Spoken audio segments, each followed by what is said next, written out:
कोल्हापूर पुणे बेंगलोर राष्ट्रीय महामार्गावर टोप येथे भीषण अपघात घडला असून या अपघातात एका विवाहित तरुणीचा जागीच मृत्यू झाला आहे।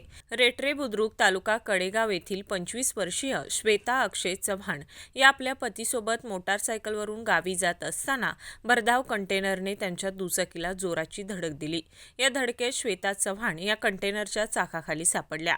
अंगावरून वाहन गेल्यानं त्यांचा जागीच मृत्यू झाला, तर पती अक्षय चव्हाण गंभीर जखमी झाले आहेत। त्यांना तातडीने उपचारासाठी कोल्हापूर येथील CPR रुग्णालयात दाखल करण्यात आलं असून अपघातानंतर कंटेनर चालक घटनास्थळावरून फरार झाला आहे। मात्र स्थानिक नागरिकांनी पाठलाग करून संभापूरजवळ कंटेनर अडवला। या घटनेमुळे महामार्गावर मोठी वाहतूक कोंडी झाली होती। टोप ते पेठवडगावकडे जाणारा सर्व्हिस रोड अनेक महिन्यांपासून बंद असल्यानं या परिसरात अपघातांचं प्रमाण वाढलं आहे। त्यामुळे तातडीने दोन्ही बाजूचे सर्व्हिस रोड सुरू करावेत अशी मागणी नागरिकातून होत आहे। शिरोली MIDC पोलीस ठाण्यात घटनेची नोंद करण्यात आली आहे।